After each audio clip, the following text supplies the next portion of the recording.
The red couch was lit perfectly, the audience humming with anticipation, laughter already floating around the studio before the cameras even rolled. Graham Norton leaned forward with his usual mischievous grin, his stack of cards balanced on his lap, but his eyes already glancing sideways at Tom Cruise, who sat with that impossibly upright posture, hands folded, smiling politely but not overly relaxed. "So Tom," Graham began, his voice warm and teasing, "you've done some of the most dangerous stunts in Hollywood, hanging off planes, racing motorcycles, jumping off buildings, yet somehow you look completely calm right now. Are you sure you're not secretly terrified sitting here with me?" The audience laughed, and Tom smiled politely, though not as wide as people might have expected. He gave a small shrug, his tone even, controlled. "I've been through a lot of interviews, Graham. This isn't dangerous. Not yet." The audience chuckled, Graham seizing the moment, leaning in.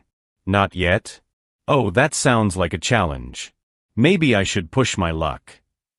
Tom looked at him, the smile not quite reaching his eyes this time. "Maybe don't," he said softly, then sat back.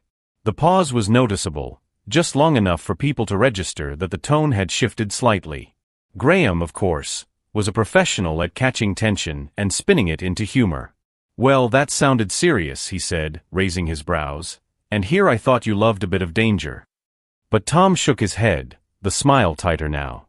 "I love making movies. That's different. This is talking.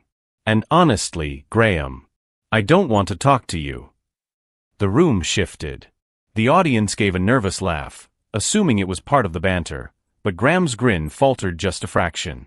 "Oh," he asked carefully, tilting his head, still keeping the playfulness in his voice though his eyes were sharper now. "That's rather unusual for a chat show. The whole idea is to talk to me."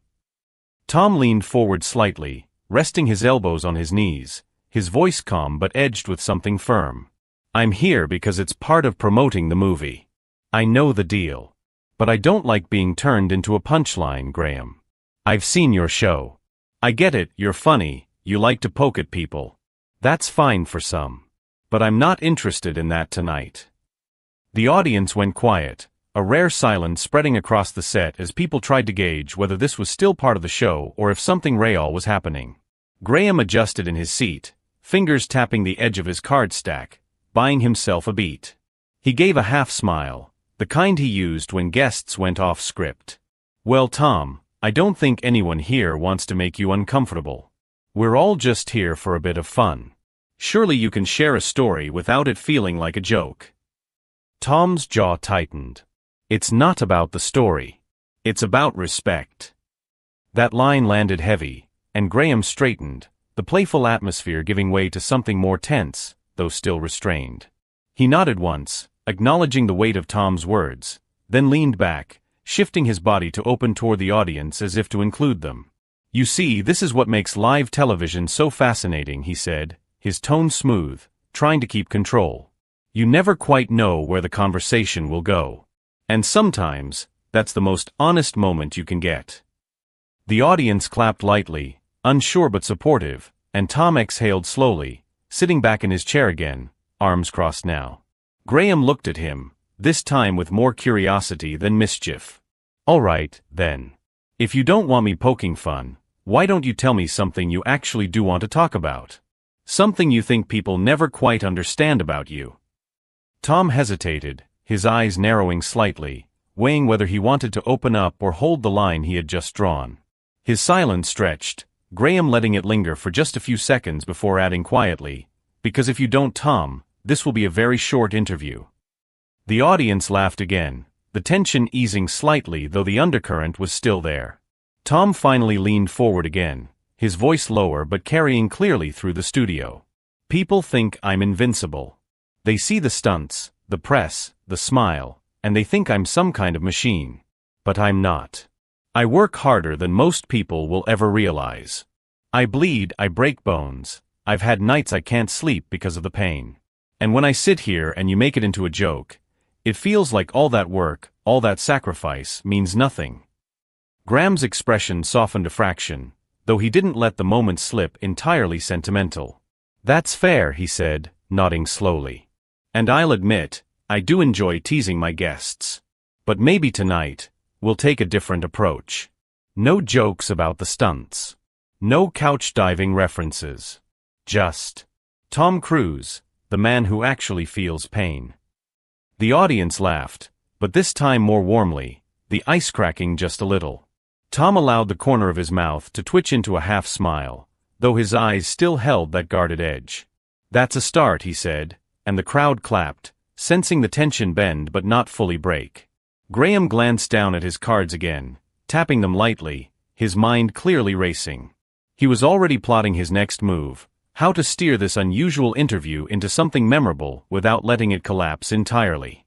The audience leaned in, sensing they were watching something different from the usual polished banter. Something real. The cameras stayed fixed, the lights as bright as ever, but the atmosphere in the studio had shifted into something heavier, like everyone was collectively holding their breath to see which way the conversation would turn. Graham, never one to fully back down, leaned in with that careful mix of charm and mischief, though his tone had softened. "All right, Tom, let's set aside the cards, shall we? No scripted stories, no prearranged questions. You've made it very clear you don't want jokes at your expense. So tell us then, what's the one moment in your career where you felt most human? Not the movie star, not the stuntman, but Tom Cruise the person." The audience hummed in anticipation, clapping lightly as if to encourage Tom to respond. Tom pressed his lips together, looking down at his hands for a second before speaking. "You know, people think the most difficult moments are the ones where I'm hanging off a plane or driving a car at 200 miles an hour. But the hardest moments are the quiet ones. Like when a scene ends, the set clears, and I go back to my trailer. And suddenly, it's silent. No cameras, no crew, just me. That's when the questions hit. What am I doing all this for? Is it worth it? Do people really see me, or just the spectacle?" The room went still, his honesty surprising the crowd. Graham gave a small nod, not interrupting, letting Tom continue. "I'll tell you something I've never said publicly. During the filming of Mission Impossible Fallout, there was a night I couldn't sleep. My ankle was broken, I'd pushed myself too hard. I was lying there in pain, staring at the ceiling, and I thought, what if this is it? What if I can't do this anymore? What if my whole career, everything I've worked for, is suddenly gone? And I realized, I didn't know who I'd be without it." His voice dipped lower, but it carried through the studio with a rawness people weren't used to from him. Graham leaned back, eyes narrowing slightly as he studied Tom, sensing an opening but treading carefully. "That's surprisingly candid, Tom. And not something people expect from you. Most assume you thrive on control, that nothing shakes you." Tom gave a small, humorless laugh. "Control is an illusion. You think I don't get scared? I do. I just channel it. I hide it. Because if I show it, the whole machine comes apart. The studio, the fans, the press, they feed on that vulnerability. They twist it. So I keep it locked up." Graham raised his brows, tilting his head slightly. "And yet here you are, unlocking it on my couch." Tom smirked faintly. "Maybe I got tired of pretending." The audience clapped at that, sensing a crack in the armor, and Graham seized the moment. "See, Tom, this is what people actually want. Not the polished version, not the hero dangling from a helicopter. They want to know the man who stares at the ceiling at 3 in the morning." Tom looked at him sharply, almost as if assessing whether Graham truly meant it or was using his words to steer the show back into his usual rhythm. "But that's the problem," Tom said, voice firm again. "You don't really want the truth. You want a version of it that fits neatly into your format, into a story people can laugh at or cry about for 2 minutes before moving on. That's not truth. That's packaging." The air tensed again, the audience caught between admiration for Tom's conviction and unease at the confrontation unfolding live. Graham gave a small sigh, running a hand along the arm of his chair. "You're right," he admitted, his voice quieter now. "That is what this show usually is. Light, funny, packaged. But sometimes it's something else. And tonight, maybe it's one of those times." The audience clapped, the energy in the room shifting once again, this time into something more electric. Graham turned back to Tom, his eyes sharp but not unkind. "All right then. If you don't want to be packaged, let's unbox you properly. Tell me this, What's the one thing people think they know about Tom Cruise that is completely wrong? Tom hesitated, his jaw tightening before he answered. That I don't feel. That I'm just this smiling, untouchable figure. I've lost friends, I've been betrayed, I've made mistakes that cost me people I cared about. But nobody wants to see that side. They just want the star.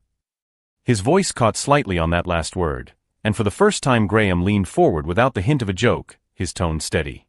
Maybe you underestimate how much people would listen if you let them see more of that.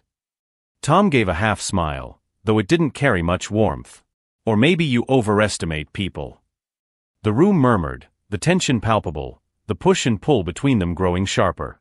Graham straightened, tapping his cards against his knee, then tossed them aside, signaling to everyone watching that this was no longer about the show's format. Well then, Tom, tonight we test that theory. No jokes. No packaging. Just you. And let's see if the audience can handle it. The crowd erupted in applause, half in support of Graham's boldness, half in anticipation of what Tom might reveal next. Tom looked around the studio, his eyes scanning the faces, his jaw tight, and finally nodded. Fine, he said. But you might not like what you hear. Graham smiled faintly, the mischief flickering again at the corners of his mouth. I never said I had to like it. Only that it has to be real. The audience leaned forward, sensing they were in the middle of something raw and unpredictable, and Tom drew a breath, ready to peel back another layer.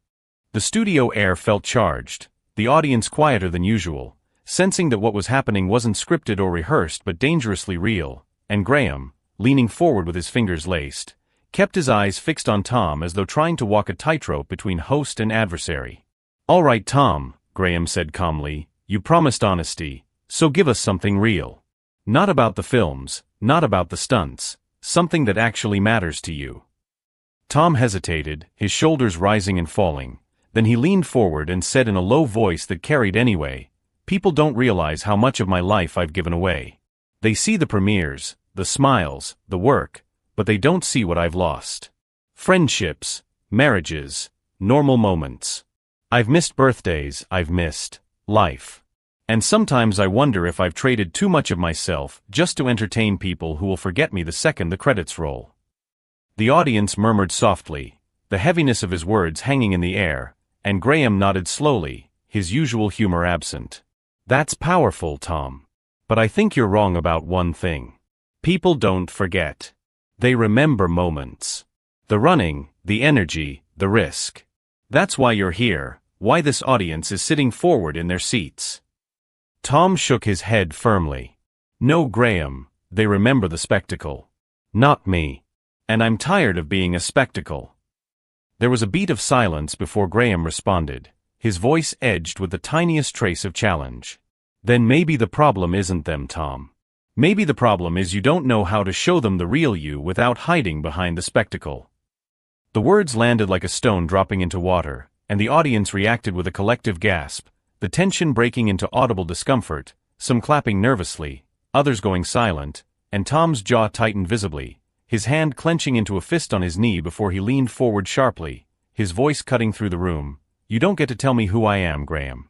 You sit here, you poke, you prod, you make people laugh at themselves. That's your job.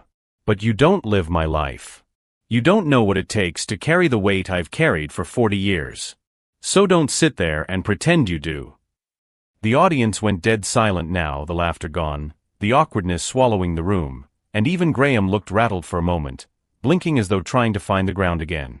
He opened his mouth, then closed it, then finally leaned back with a small exhale, raising his hand slightly as if conceding. You're right, he said softly, I don't know. And maybe I was out of line.